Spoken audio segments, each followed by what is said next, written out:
Hey! Bonsoir tout le monde! Je suis très heureux de vous voir à SOS Télé. Cette semaine, on a reçu des quantités incroyables de problèmes. Mais il faut faire vite parce qu'il faut les régler.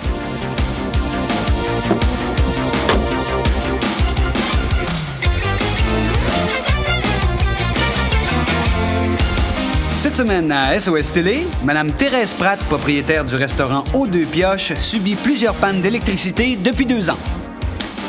SOS Détresse vient en aide à Sylvie Séguin, une jeune femme atteinte de dystrophie musculaire qui se cherche un emploi. À Saint-Anicette, la maison de Mme France Brunet est hantée par plus de 500 chauves-souris. Et Mme Pauline Boutet de la rue Désérable à Montréal regrette amèrement d'avoir succombé au charme d'un vendeur d'aspirateurs. De beaux problèmes que nous tenterons tous ensemble de régler dans un instant. Suivez-nous.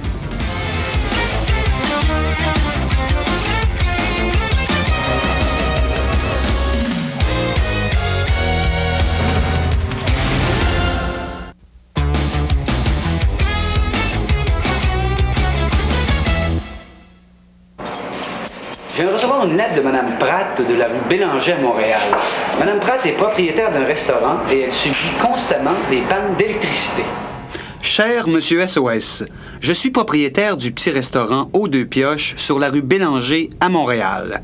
Depuis 2 ans, je subis régulièrement des pannes d'électricité au grand désespoir de tous mes clients.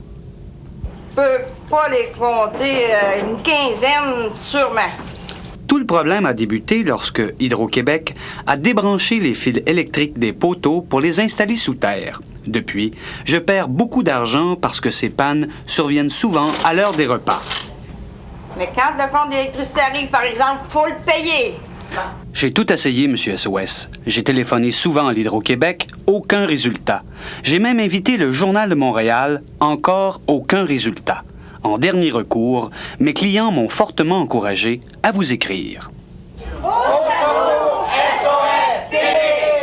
Qu'est-ce qu'on dit devant un problème? Tout pour un, pour tous. Il n'y en a pas de problème, les gars. SOS Télé!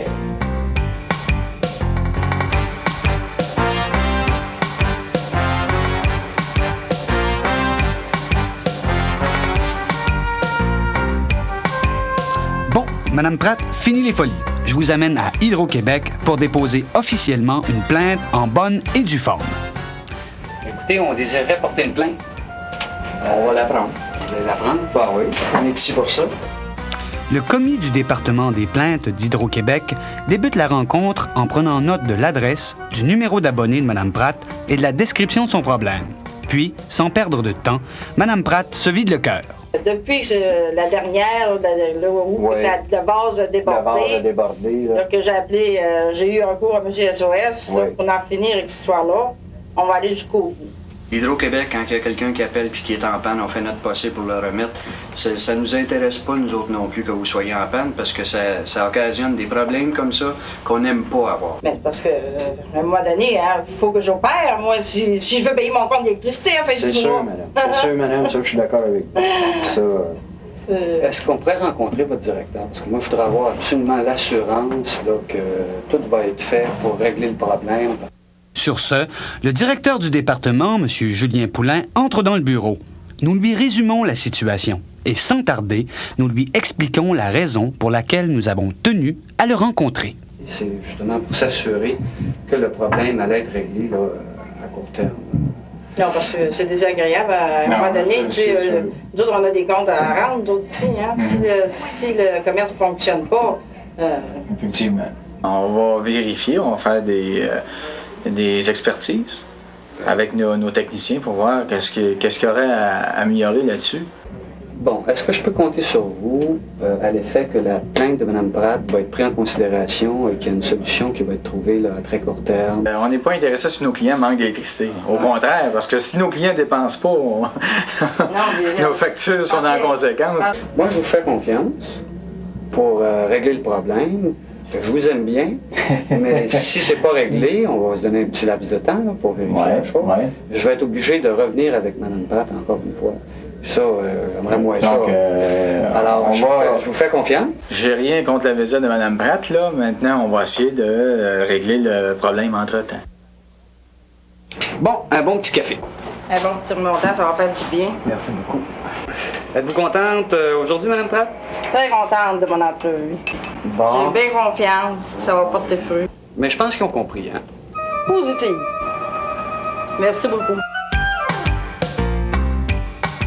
2 jours plus tard, je retourne sur les lieux afin de vérifier si notre plainte à Hydro-Québec a résulté en une action concrète de la part des techniciens du secteur de la rue Bélanger.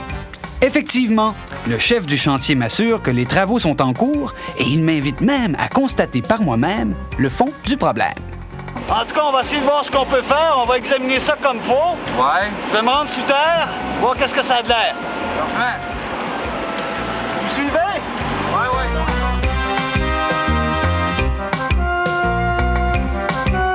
Dans le conduit souterrain, un technicien d'Hydro-Québec m'explique que les vieux fils qui ont été transférés des poteaux au sous-sol sont parfois la cause de pannes imprévisibles.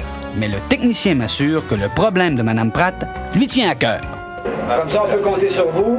Vous allez nous régler ça. Pas juste pour moi, c'est toute l'équipe d'Hydro-Québec. Bon, vous allez travailler fort, vous allez régler ça. Sûr. Parfait. Ben, je vous remercie beaucoup, monsieur. Ça fait plaisir. Parfait. Merci. 3 mois plus tard, nous retournons chez Mme Pratt pour savoir si elle a subi des pannes d'électricité depuis l'intervention de SOS Télé. Je peux vous dire, depuis 3 mois, c'est merveilleux. Aucun problème d'électricité. Tout va pour le mieux. Sauf une fois, on m'a coupé l'électricité 15 minutes pour me changer de transformeur. Merci, SOS Télé. Flash Actualité. Au cours des derniers mois, de graves accidents sont survenus à cause de lits d'enfants mal conçus. Depuis 1974, Consommation et Corporation Canada a établi des normes de sécurité. La distance entre les barreaux ne doit pas dépasser 6 cm. Les supports du matelas doivent être très solides. Si le matelas se décroche par-dessus ou par-dessous, il n'est pas sécuritaire. Le matelas doit être ferme, car un matelas mou peut bloquer les voies respiratoires du bébé. De plus, la distance entre le support du matelas et la garde supérieure doit être d'au moins 66 cm. Si vous aimez votre enfant, ne prenez pas de chance. Vérifiez les normes de sécurité.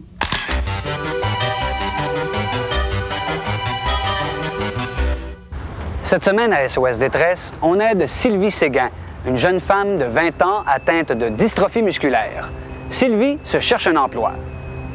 Sylvie a 20 ans et habite en appartement à Montréal. Malgré son handicap, elle est autonome. Sa détermination lui permet de se débrouiller autant au travail qu'à la maison.